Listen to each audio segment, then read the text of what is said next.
Let's go to the network tab. Here we can see only one computer, although we have two computers connected to the same network. So don't get worried, this might not always work. But the thing that always works is run. You can access the other computer on the network by typing two backslashes and either the computer name or its IP address. Now type in the username and password of the account that we have created for sharing purpose. So we are basically logging in into that account on that other computer.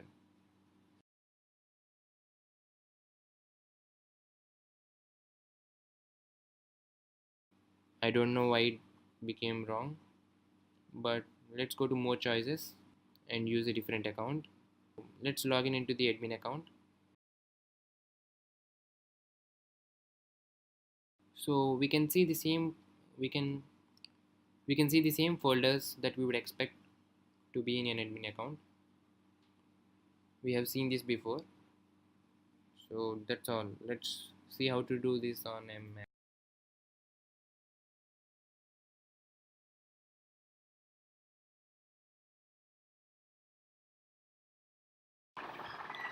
So just like in PC, we have problem in Mac also. Even though another computer is connected on the same network, we sometimes may not be able to see it in the network tab. But don't worry, we can go to connect to server as shown, and then we can type smb colon double slash and the IP address of the computer that you want to connect to. Type only the IP address and not the computer name, because maybe it works for you, but for me I found problem with the computer name. So now it will ask for username and password to log in. So Madhav Share is the account that I created for login for sharing purposes. So I will type in the username and password and log into that account on PC. And now it will ask to mount some volumes. You may or may not want to mount these, because now in network you can see the computer that previously did not appear here, and these are the folders that are shared. Just now we have seen how to connect to a server on a macOS.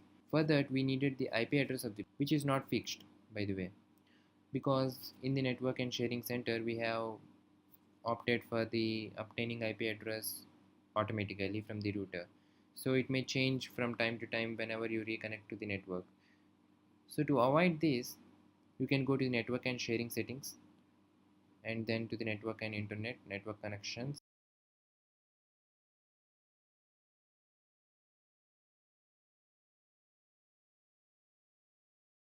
You can go to the IPv4 properties and then click on use the following IP address and type in your own IP address.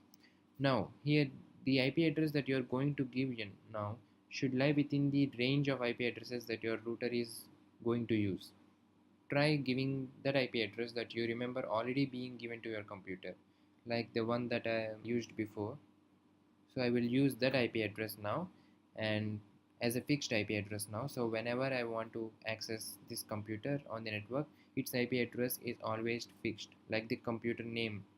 The computer name was always Toshiba, and now the IP address will always be that IP address.